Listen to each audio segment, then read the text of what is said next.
Irmãos, está entre nós pela primeira vez a Sara. Quem é a Sara?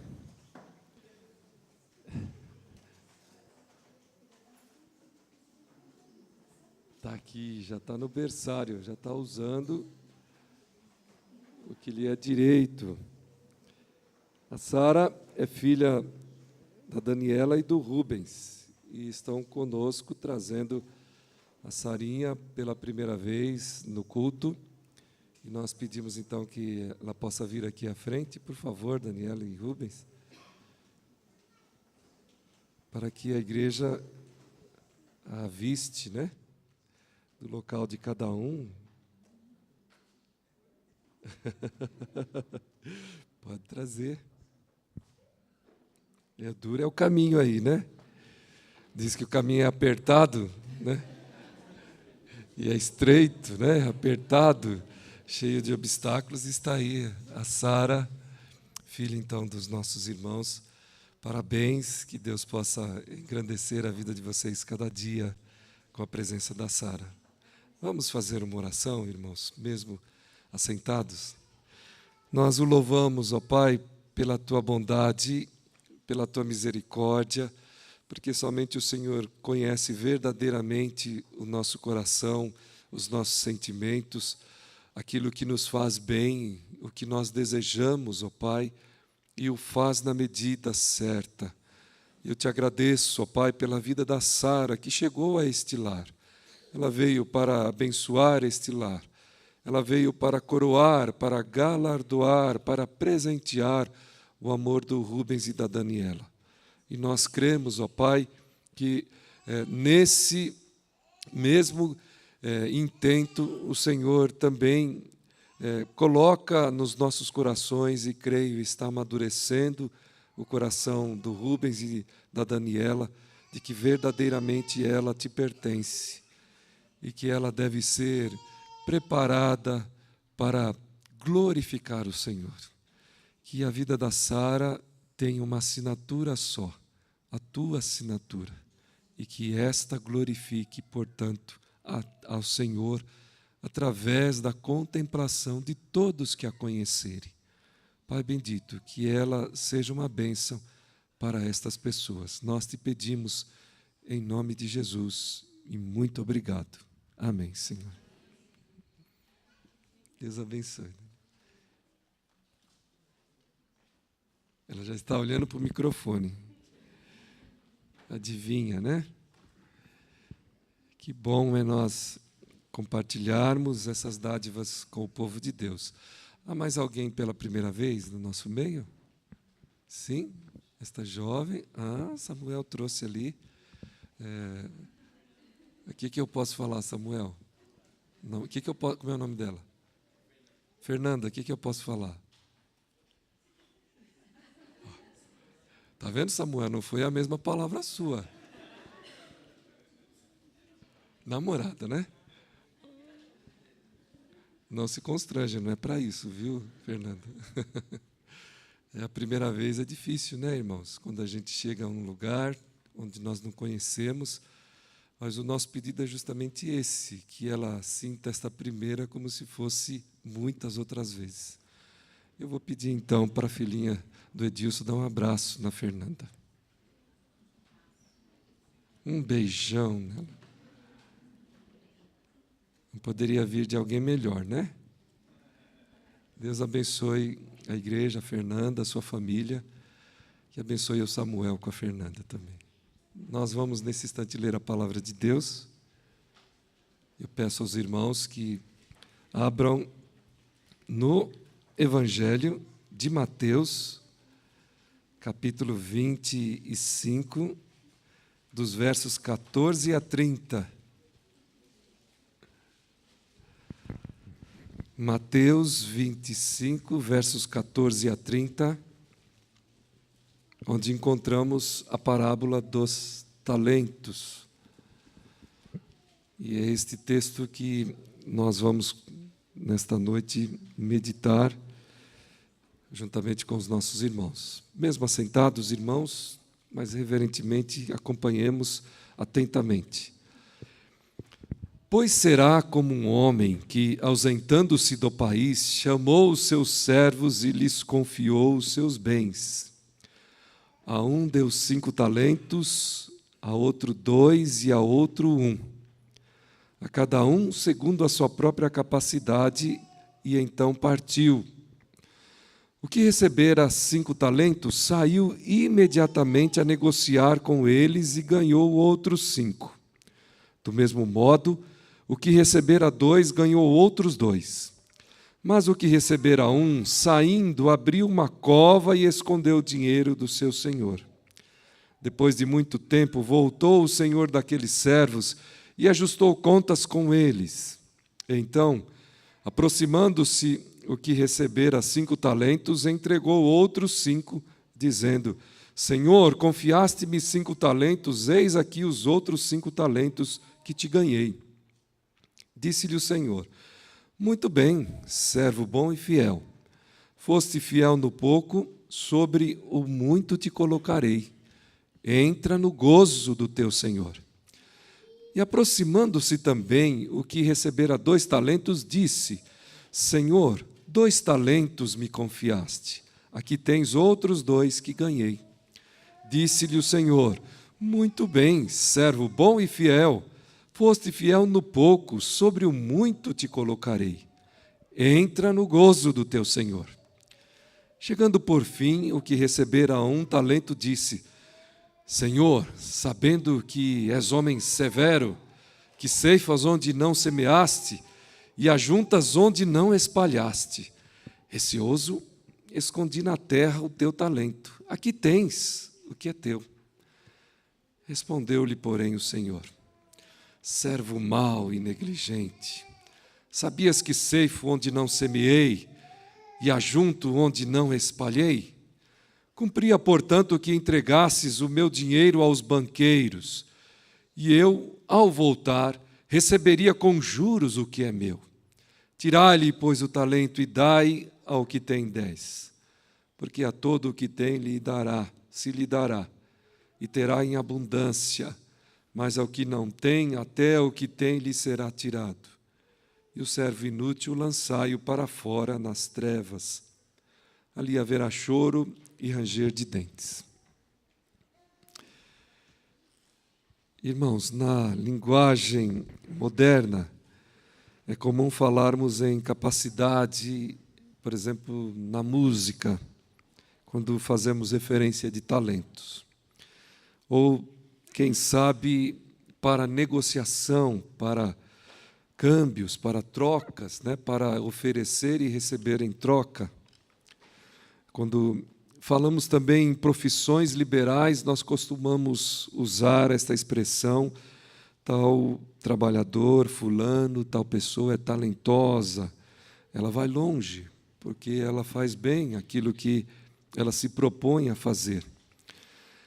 Isto é a sociedade, Nós vivemos em sociedade e sabemos, e muitas vezes também desenvolvemos esta prática, é a mesma forma como nós, muitas vezes, então, nos comportamos. No passado, não foi sempre assim. Talento já foi, no passado, uma unidade de medida e evoluiu também na mesma história, nessa história que vivemos, e se tornou uma unidade monetária. Nos tempos de Jesus, era esta a qualidade do talento. O talento, portanto, era uma unidade monetária. Se os irmãos perceberem, quando o Senhor está cobrando daquele que recebera 1, ele diz assim: deveria ter dado os meus bens ou os meus recursos a um banqueiro. Por exemplo, ao Rodrigão, ao nosso irmão Roberto, Eles multiplicariam esse talento com certeza, porque o que eles contam, que eles trabalham com o dinheiro dos outros, e por causa do dinheiro dos outros não é brincadeira. Então, era dinheiro nesta época.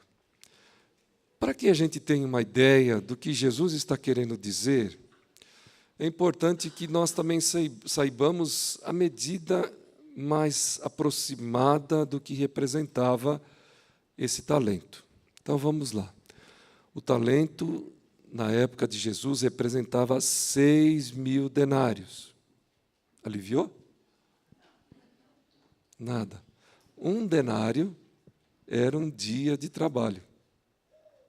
Um talento, portanto, representava 6.000 dias de trabalho. Melhorou? Vamos fazer uma conta? Talvez nós estejamos falando aí de aproximadamente 18 anos de salário na conta. 18 anos de salário na conta.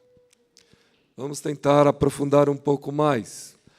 Digamos que esse trabalhador ganhasse um salário mínimo nosso, atual.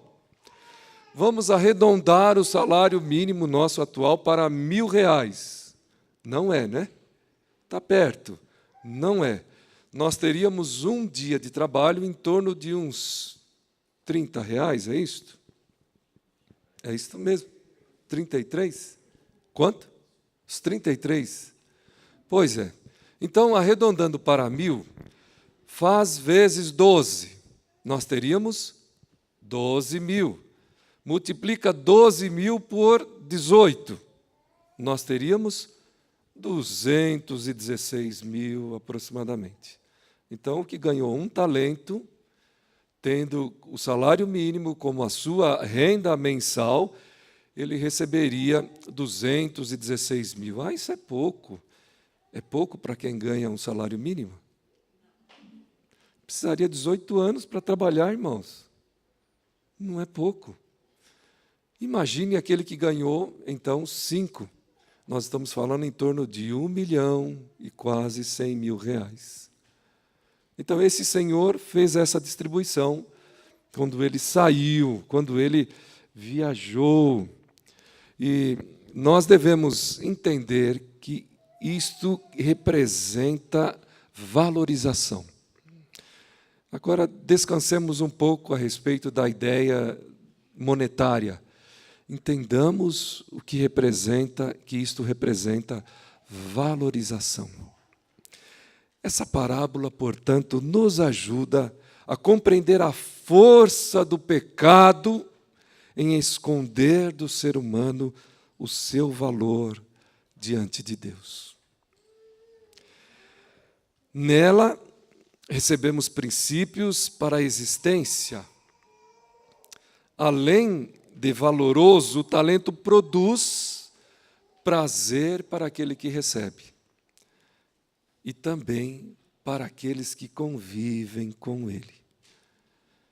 Com certeza, se o irmão transferir de novo para dinheiro, os irmãos vão entender assim. Quem ganha de uma hora para outra mais de 1 milhão na carteira, no bolso, vai se sentir bem, vai se sentir feliz. E vai também, provavelmente, fazer outras pessoas que convivem com ele muito bem também, né? Muito bem.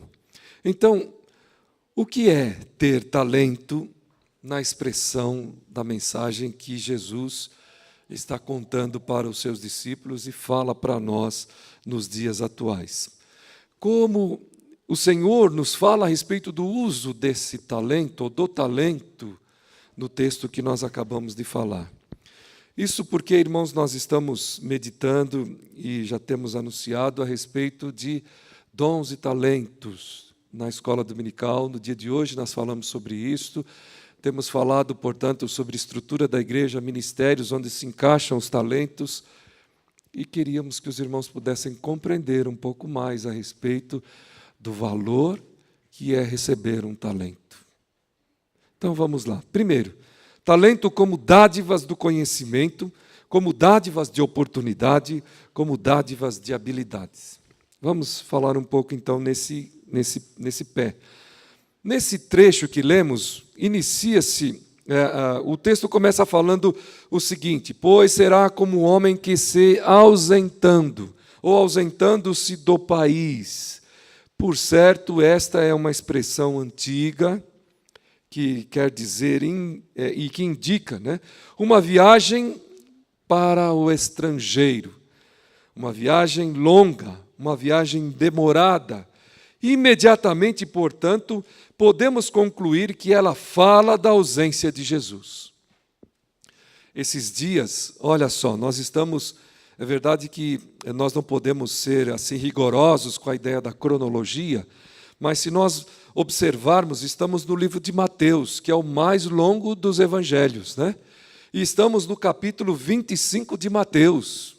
O que isso quer dizer? Estamos pertinho do final do evangelho de Mateus. Se estamos pertinho do evangelho de Mateus, estamos pertinho dos últimos dias de Jesus com os seus discípulos. Então, era aquele ambiente onde Jesus já estava falando da sua ausência, onde Jesus já estava falando da sua partida, onde ele estava falando que ele ia deixar os discípulos, que ele não estaria com eles, quem sabe como era a expectativa que eles tinham, que Jesus fosse morrer ali entre eles, velhinho, barba branca, com as cãs brancas, como diz a palavra, né? Jesus iria partir logo, um homem jovem, com seus 30 e poucos anos, 33 anos, quem sabe e meio, um homem novo ainda.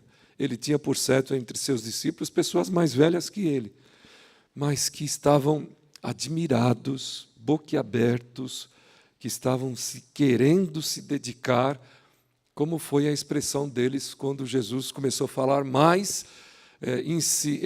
insinuosamente ou mais contundentemente a respeito do que aconteceria com ele. Os discípulos então começaram a dizer: eu não vou te deixar, eu não vou te largar, eu não vou te abandonar. Então, é o desejo que eles tinham no seu coração, mas Jesus estava dizendo que iria deixá-los. Então, quando ele começa a falar da parábola dos talentos, imediatamente eu acho que os discípulos, acho que ele está falando dele mesmo. Um Senhor que se ausenta, um Senhor que se ausentou, não é possível que ele vai continuar com essa história de ausência, de abandono. Mas Jesus estava falando isto. E Jesus queria aproveitar que ele estava falando disso para eles, para transmitir ensino, para falar de coisas importantes que eles precisavam saber.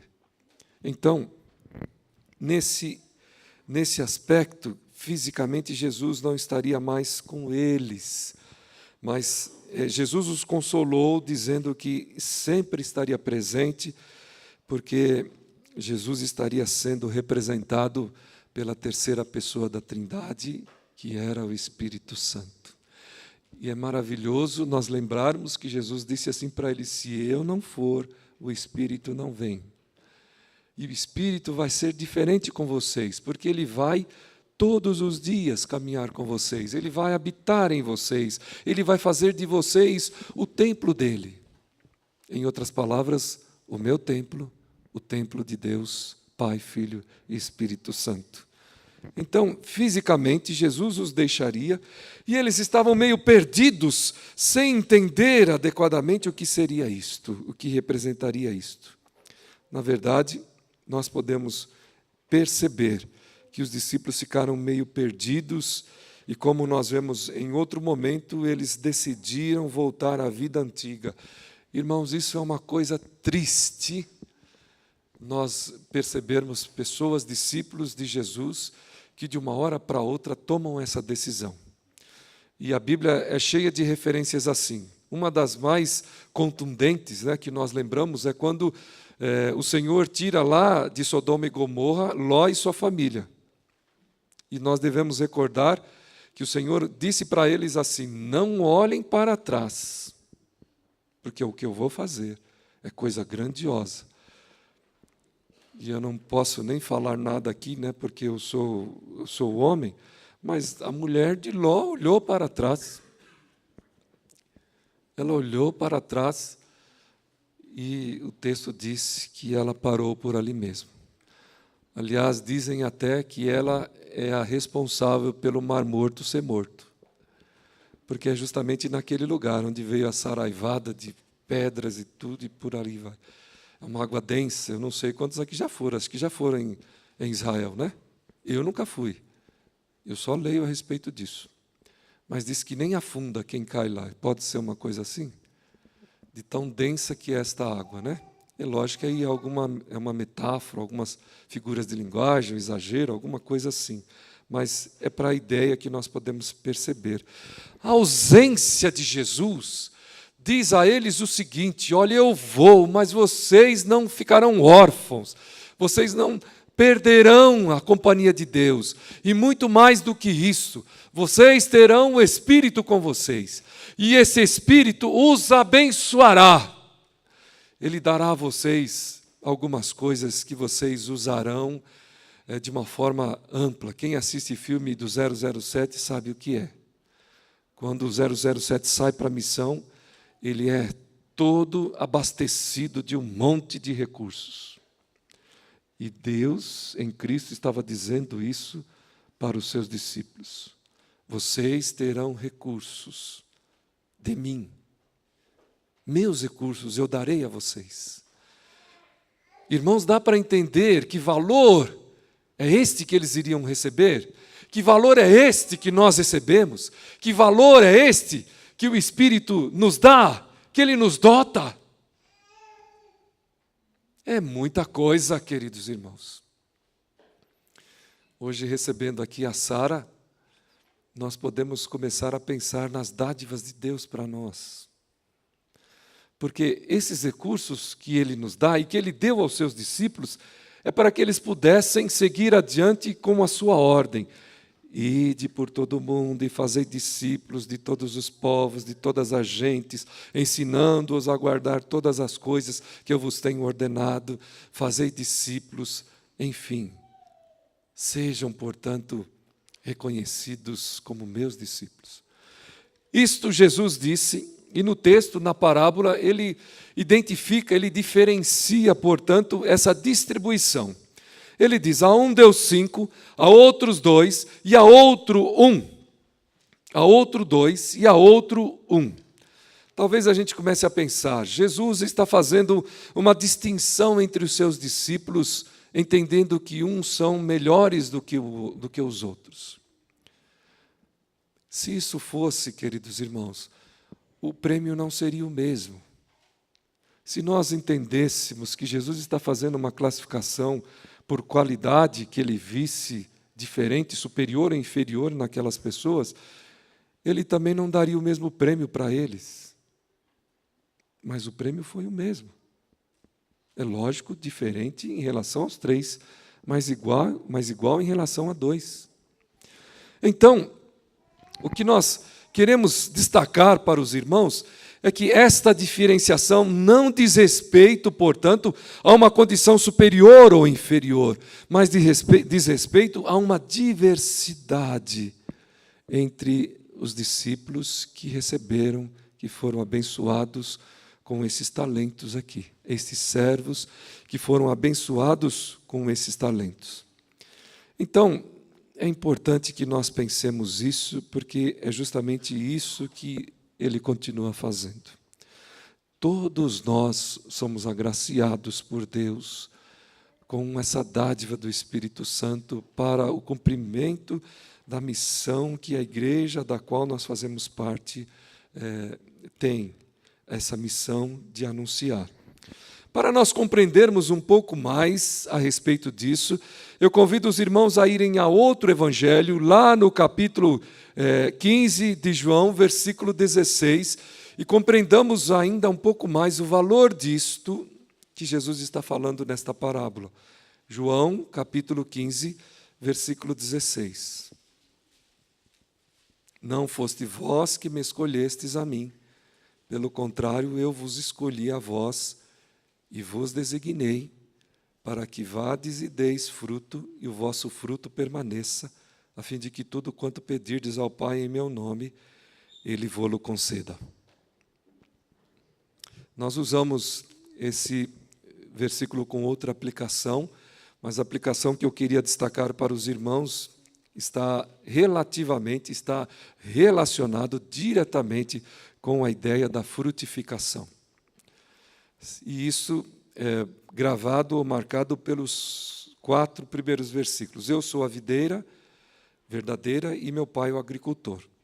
Todo ramo que estando em mim não der fruto, ele o corta, e todo o que dá fruto limpa, para que produza mais fruto ainda. Vós já estáis limpos pela palavra que vos tenho falado. Vós já estáis limpos pela palavra que vos tenho falado. Ele está falando, portanto, de discípulos, ele está falando de gente que estava indo atrás dele. E diz assim: permanecei em mim, e eu permanecerei em vós. Como não pode o ramo produzir fruto de si mesmo, se não permanecer na videira, assim nem vós o podeis dar, se não permanecerdes em mim. E vai seguindo, e vai falando.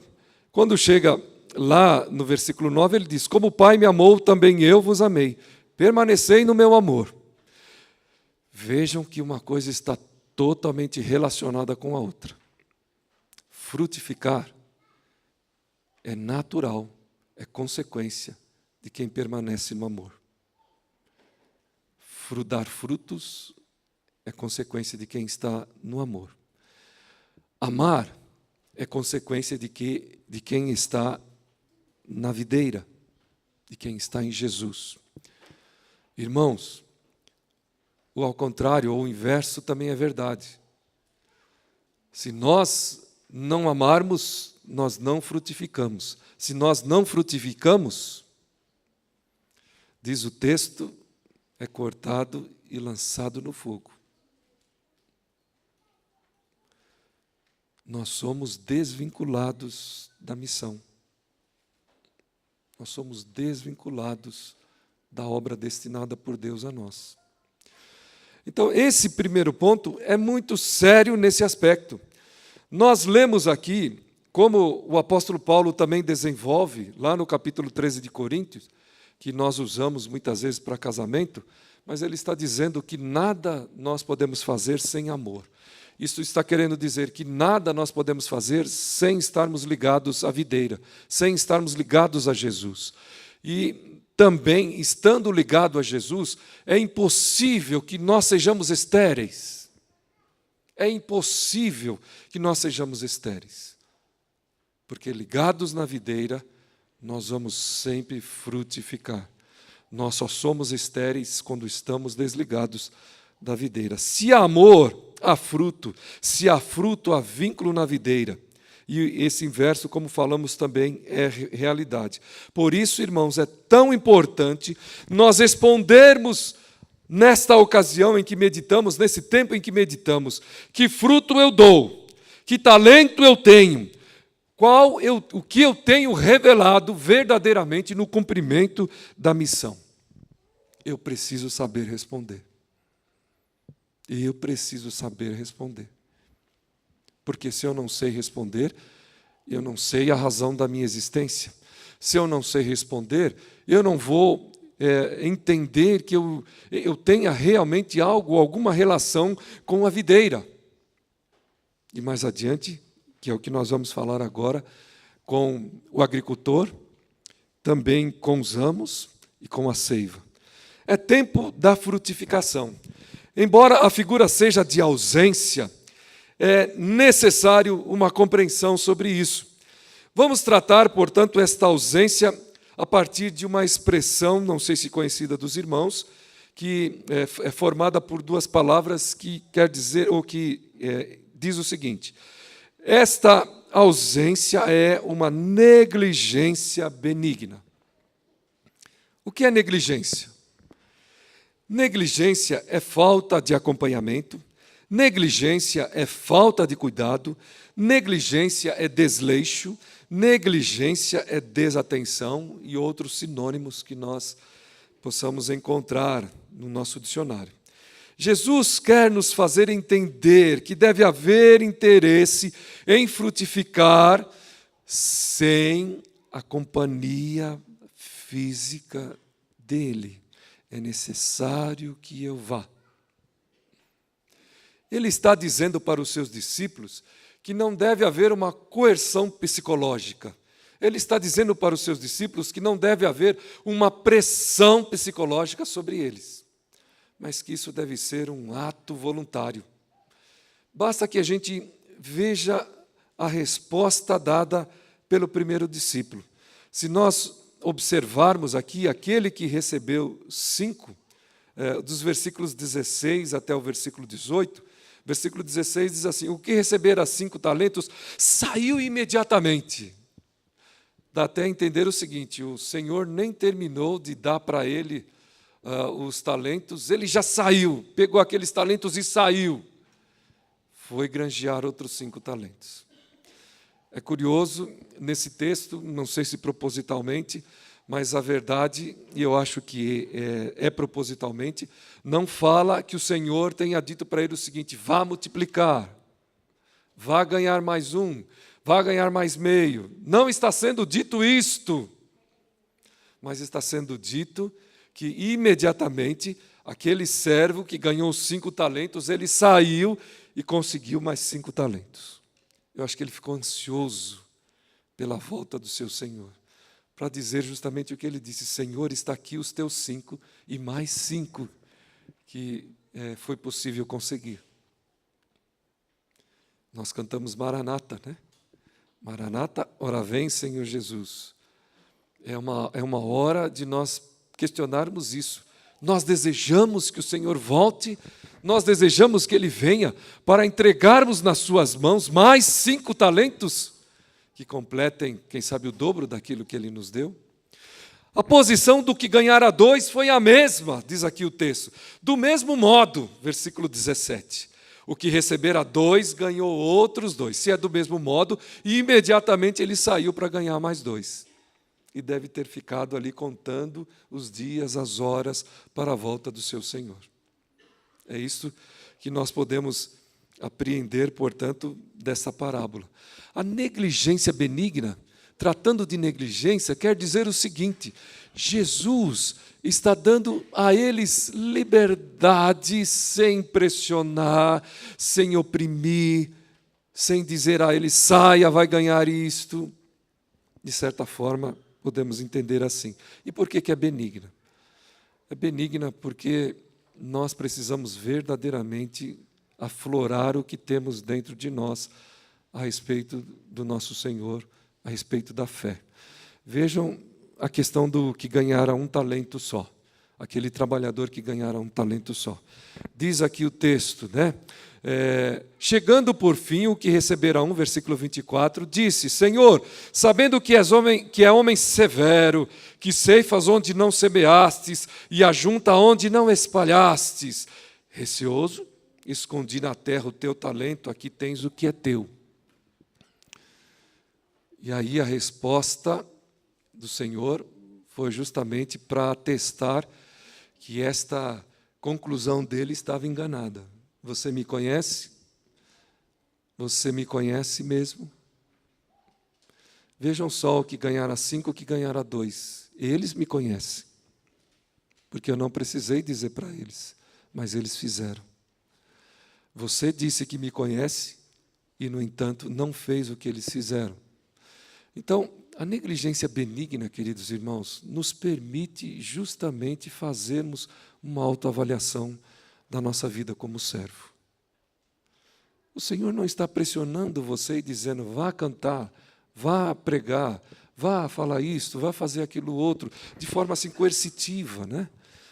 O que Ele diz é o seguinte: faça isso por amor. Faça isso por uma vontade própria. Então, o que Ele está dizendo, então, adeque o seu amor, que é um amor que muitas vezes olha para si mesmo, ao amor que eu te mostrei. Porque Ele diz aqui, e nós lemos lá também no capítulo 16, capítulo 15 de João, fazer isto com amor, permanecer neste amor. Então, o que Cristo está mostrando para esses discípulos é que verdadeiramente nós precisamos ter essa iniciativa, nós precisamos ter uma consciência muito lúcida, muito clara do que representa o que nós recebemos e o que representa a vontade daquele que nos deu. E por fim, gostaria que chamar a atenção para 3 observações do que está dos versículos 20, 19 até o final do texto.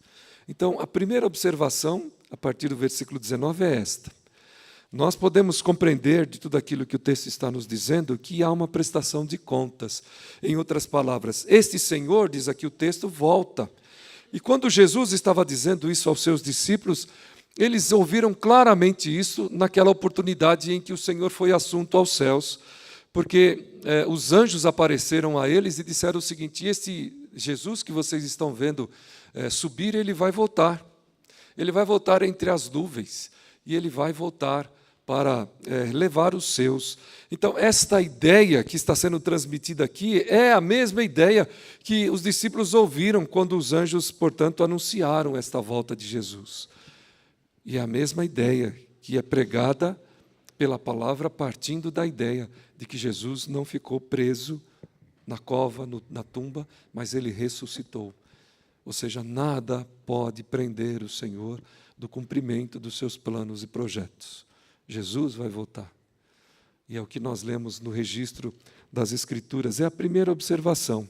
Se ele vai voltar, se o dom, se o talento, se o conhecimento, se as dádivas, se as oportunidades são dadas por ele, nós precisamos saber que quando ele voltar, ele vai requerer de volta, como diz aqui o texto. Segunda observação, a responsabilidade primeira é minha, é sua, é nossa individualmente, do desenvolvimento, da multiplicação desse talento.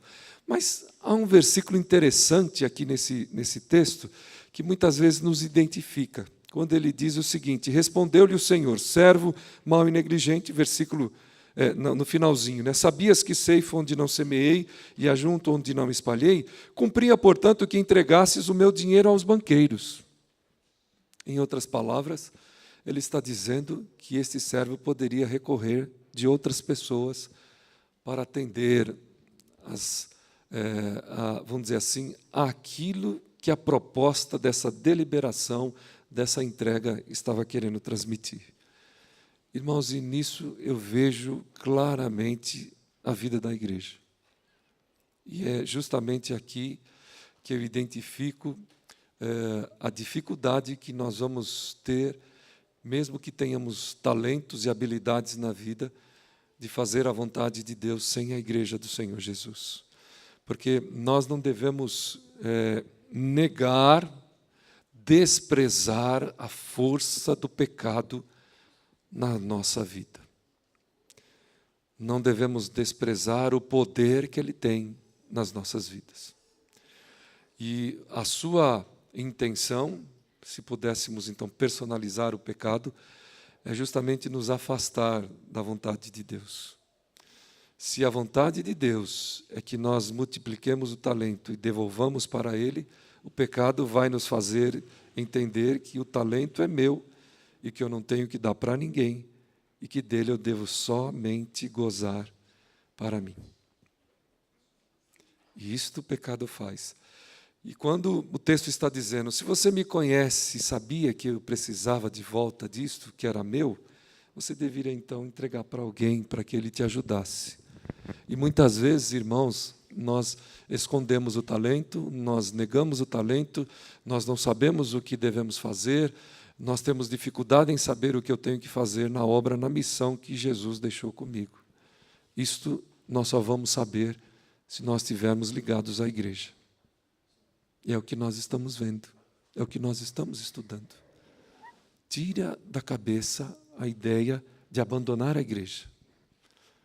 Enfia na cabeça a ideia de que você precisa da igreja. Quando é que o ramo frutifica? Quando ele está ligado pela seiva, quando ele está ligado na árvore, quando ele é fruto do trabalho do agricultor. Esta figura é plena, é completa. E nós devemos compreender isso. E onde está o Espírito? O Espírito está na igreja. O Espírito está na vida daqueles que receberam a Jesus. O Espírito até age fora, mas ele não tem interesse, a não ser que essa pessoa se renda em ser, nestas vidas, verdadeiramente aquilo que ele o é na igreja. Ele o é na igreja para alcançar estas vidas. Então, esta é uma outra observação muito importante que nós devemos observar desse texto, nesses últimos versículos. E uma terceira e última é justamente esta, que é terminada, né, que o texto conclui, e que de fato retrata a negligência no sentido da palavra, como nós sabemos e conhecemos. A negligência como desleixo, a negligência como falta de atenção, a negligência como algo que nos distancia, portanto, daquilo que nós deveríamos estar muito atentos. É o que diz os versículos finais desse texto. Ser, portanto, contado como participante desta árvore, desta videira, é algo precioso, mas nós devemos entender, queridos irmãos, que a história do povo de Deus nos faz pensar também nessa figura do enxerto, né? E quando nós pensamos nessa figura do enxerto, nós somos remetidos à ideia de que originalmente nós não fazíamos parte. E se não fazíamos parte, alguém fazia parte. E se alguém fazia parte, nós somos levados à ideia de que uma nação fazia parte e o resto não fazia. E somos levados à ideia de que esta nação era Israel, o judeu, nação política, descendência de Abraão. Mas o livro de Romanos fala que houve um enxerto e onde nós, povo do mundo, fomos enxertados. Então, prestem atenção, queridos irmãos. Muitas pessoas reclamam o seguinte: a igreja exclui, Deus exclui. Na verdade, Deus inclui. Nós é que nos excluímos. Nós nos excluímos quando nós não damos atenção, quando nós somos desleixados, nós nos excluímos quando somos negligentes, nós nos excluímos quando achamos que conhecemos e não conhecemos nada, porque esse texto fala justamente isso. Eu achei que te conhecia, mas verdadeiramente o que o texto conclui é que esse conhecimento era zero. Então nós nos excluímos quando isto é a realidade da nossa vida. E Deus nos chama para a inclusão. Eu dou um tempo para vocês. Ele está nos chamando para a inclusão. Está pedindo que nós incluamos outros. É a mensagem, queridos irmãos. Então, verdadeiramente, que nós possamos perceber isso. O que nós recebemos de Deus não é para uso, deleite, embora isso venha a acontecer, mas não é originalmente para tão somente a nossa satisfação. É para que outros possam ser alcançados. É para o cumprimento da missão. Seja lá o que você faça, seja um evangelista, um pregador, seja lá um cantor, seja um instrumentista, seja um faxineiro, seja um ornamentista, enfim, um ornamentador, seja o que for, na missão, tem valor, tem significado e vai abençoar o alvo de Deus, que é a salvação do perdido. Que Deus assim nos abençoe, irmãos, e que ao meditarmos mais uma vez nessa parábola, que muitas vezes já o fizemos, ela toque profundamente no nosso coração, e ela faça com que nós percebamos isso. Deus quer incluir, porque o pecado nos excluiu, e o pecado tomou conta da raça humana, queiramos ou não. Mas Ele nos excluiu. E Deus nos chama para a inclusão. Que nós sejamos, portanto, servos bons e fiéis. Que mesmo no pouco, possamos multiplicar o que recebemos do Senhor. Para a glória dEle. Amém. Nesta noite, nós estamos aqui também para celebrar a mesa do Senhor. Então vamos cantar nesse instante agradecendo a Deus pela sua palavra, por este culto e pela sua mesa. Nos consagremos e agradeçamos ao Senhor.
Vamos nesse instante orar e eu convido para esta oração nosso irmão Edilson. Vamos orar, nos preparando para a mesa.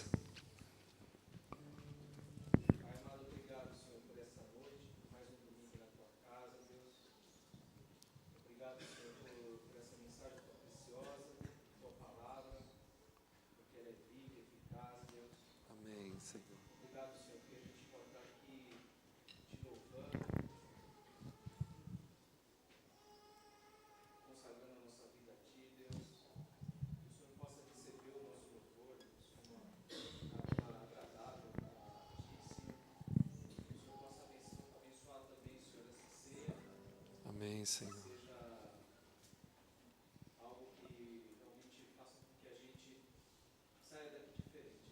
Amém.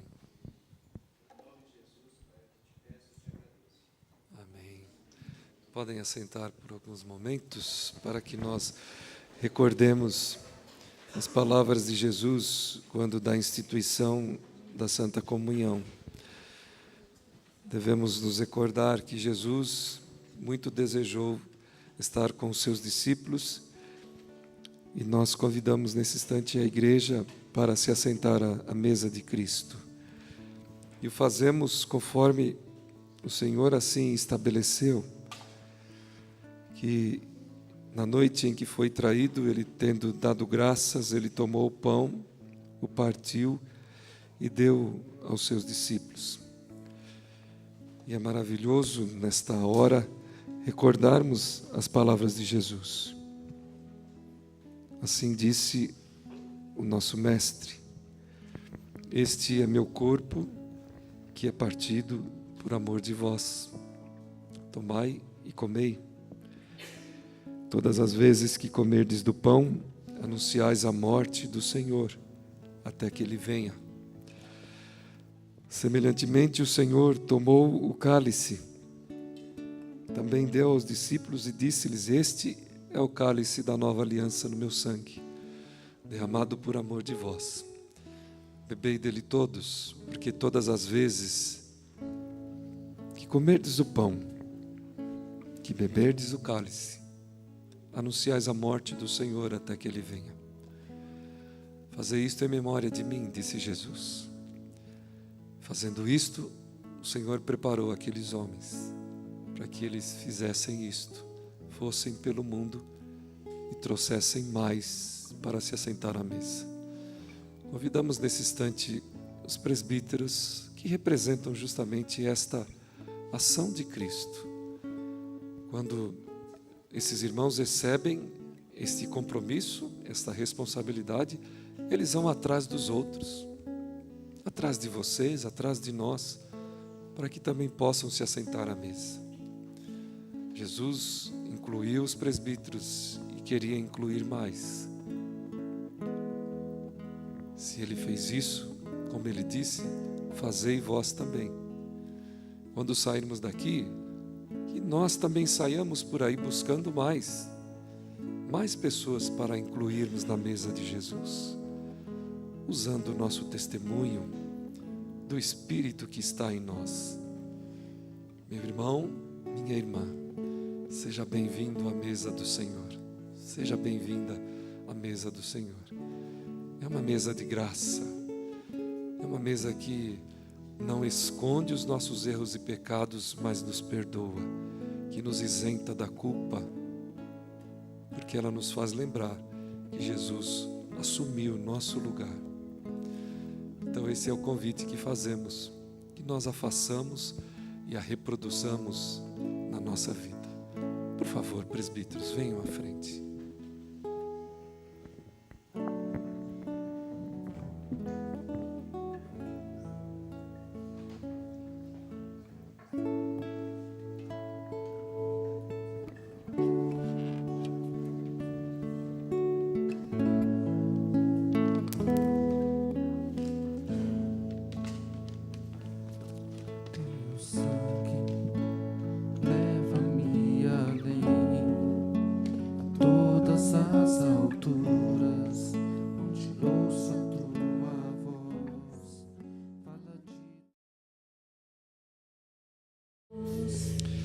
Assim coma e beba desses elementos.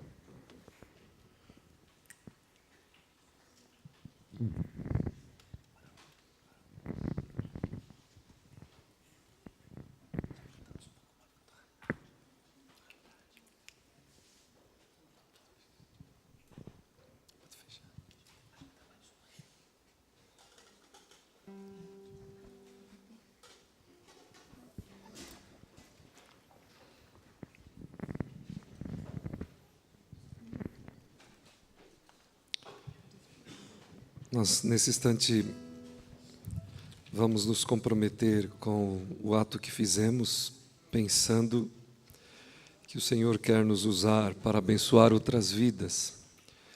Há um pedido de oração que nos foi feito pelos nossos irmãos, o casal Maria e José, que estão lá ao fundo, em favor de seu neto, de sua neta e do bisneto. Eles pedem oração pela sua família. E os irmãos não se esqueçam de orar. Nossa irmã Maria e José Barbosa, né? Então, que Deus esteja abençoando. Alguém quer pedir oração em favor de alguém nesse instante? De outro alguém? Eduardo? Oração em favor da Manuela. Pela saúde da Manuela. Aqui, pois não, Gislene?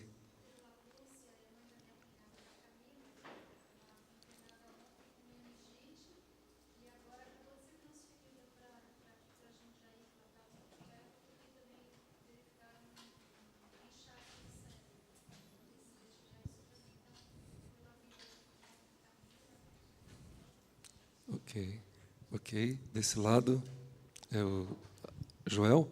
Foi você? Pela cirurgia da mãe do Joel. Como é o nome, Joel? Josete. Pois não? Adriana? Amém.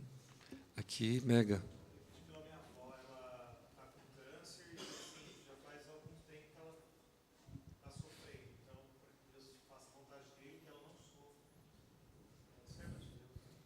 Amém. Regina.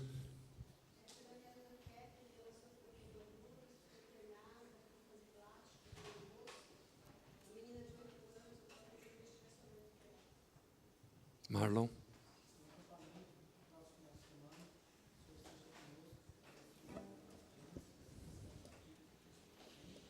Pois não, irmã.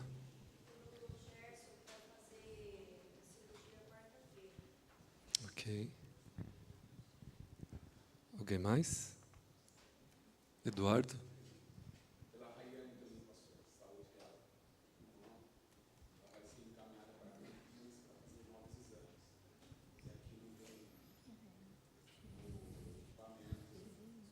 Ok. Ok, Eduardo. Quem aqui? Pois não, Rafael. Posso estar abençoando os novos vereadores aí de Jundiaí, prefeito que vai entrar no próximo ano. Pela nossa cidade, né? Ok. Raquel? Pois bem, irmãos. Rodrigo. Ah, sim. Pois não, Juliana.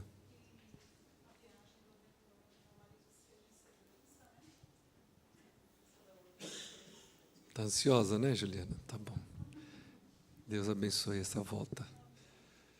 Vamos orar nesse instante? Alguns instantes, ore por aquele que está do seu lado, no silêncio da companhia de Deus. Depois, eu vou pedir para a nossa irmã Maiara, ela está de plantão lá, mas vai orar nesse instante por todos esses pedidos e pelos nomes citados e a igreja. Tá bom? Por alguns instantes, ore por quem está do seu lado, por favor.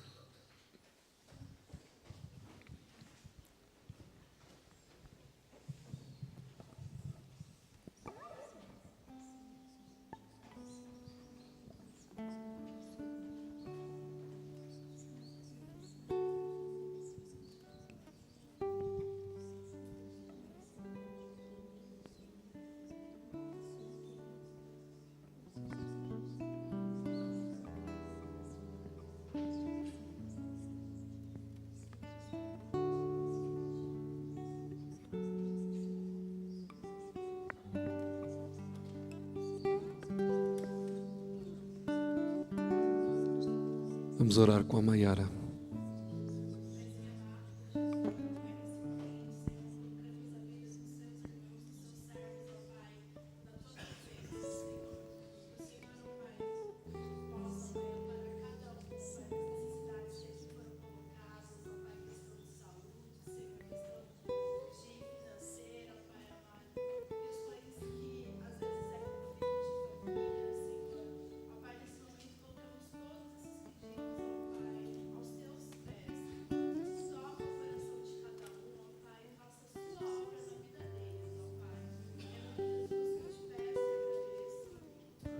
Amém, Senhor.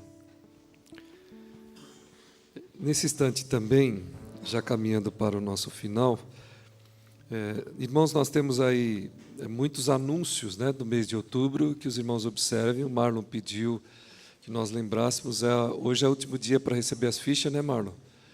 Então, os papais que escreveram seus filhos e trouxeram as fichas, hoje entreguem para ele, por favor. Lembremos aí do treinamento de missionários para o dia 22 de outubro. Não nos esqueçamos, Rodrigo Belaguarda, que trabalha lá com missões do Nordeste, estará aqui nos ensinando também um pouco daquilo que Deus tem dado a ele. Então vamos participar, se inscrevam, o valor é R$ 35. Não se esqueçam, por favor, e cooperem, portanto, também com esta obra. O Desperta Débora, o dia da reforma, dia 31 de outubro. Oremos pela paz na igreja, paz entre os irmãos, paz na cidade.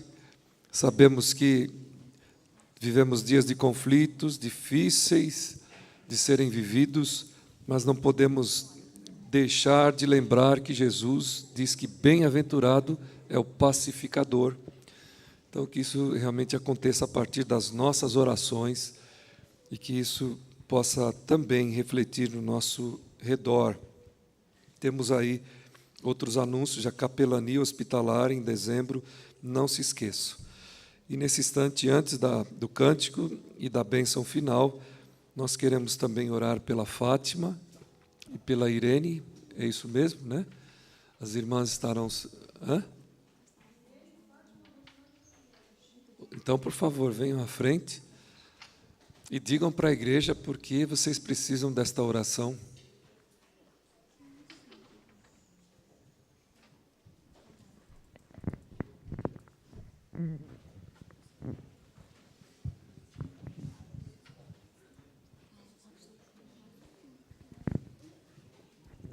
Boa noite, irmãos. O pedido de oração é que nós vamos, dia 9, nós vamos partir de Jundiaí, vamos para Sidrolândia, no Complay, o 16º Complay, que é o Congresso de Pastores Indígenas. E nós vamos numa tribo terena. E vamos lá conhecer como é que é feito o trabalho lá. Tem também atendimento médico, odontológico, como é feito em Roraima, mas esse trabalho eu não conheço, já fui convidada várias vezes para ir, e agora, graças a Deus, nós estamos tendo essa oportunidade de ir. E vamos passar também por Santa Fé do Sul, visitar uma irmã nossa, Silmara. Quem lembra da Silmara? Ela foi presbítera aqui, nós vamos passar lá, vê-la, dar um abraço e orar com ela. Ela está com câncer também, e está toda carequinha já, não sei quem viu a foto dela no Face. Então, nós vamos aproveitar essa oportunidade de passar lá para visitar essa irmã. Ore por nós e ore por ela também. Alguém quer falar alguma coisa?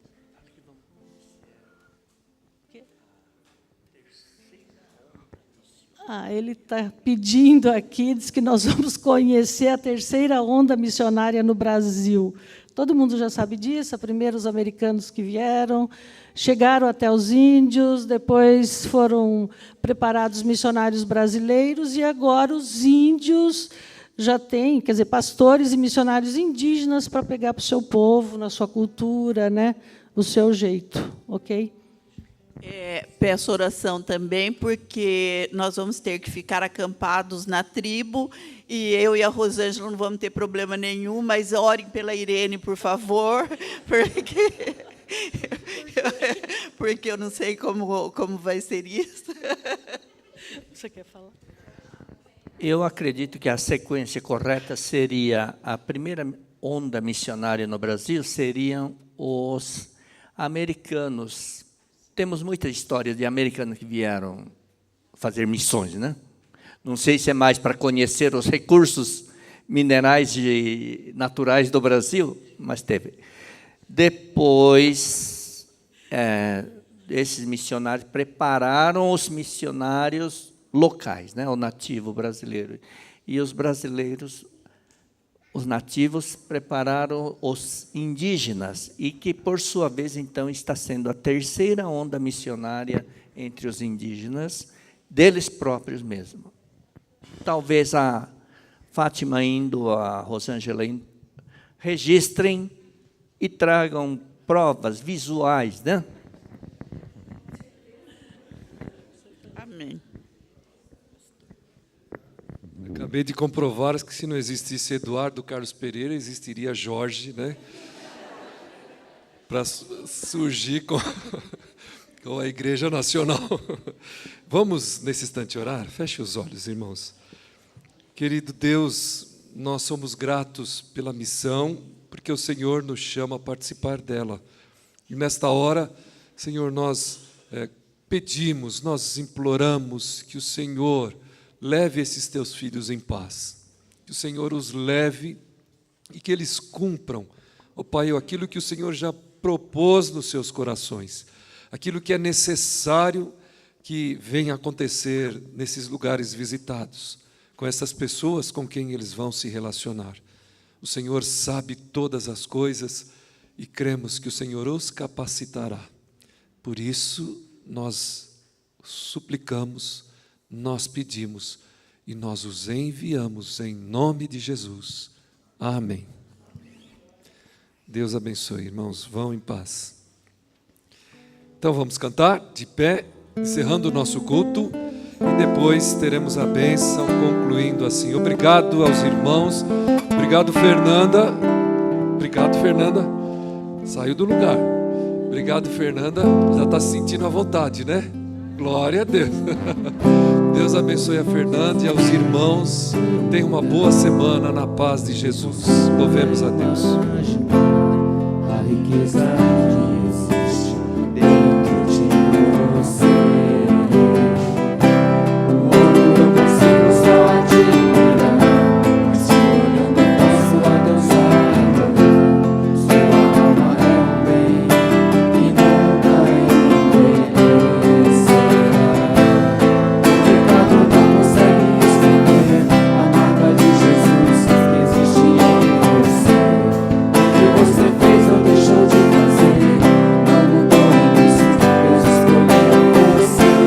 Sua raridade não está naquilo que você possui, porque sabe fazer. Isso é mistério de Deus em você. Você é um espelho que reflete a imagem do Senhor. Não chore se o mundo ainda não notou. Já é o bastante Deus reconhecer o seu valor.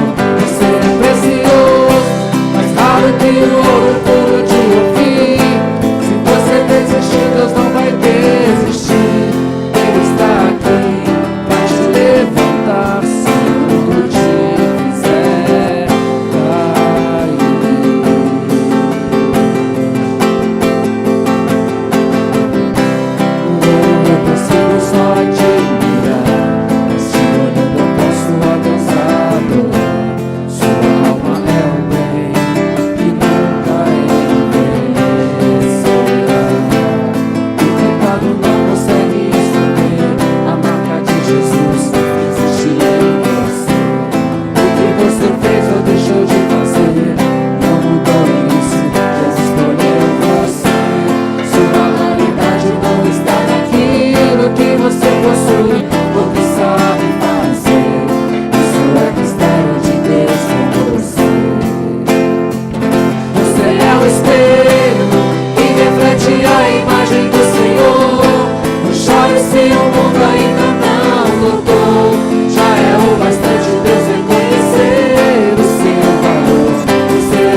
Que a graça de nosso Senhor e Salvador Jesus Cristo, que o amor eterno e excelso de Deus nosso Pai, que a comunhão, que o consolo, que a vida do Espírito acompanhem os irmãos e acompanhem o povo de Deus espalhado por toda a face da terra, desde agora e para todos sempre.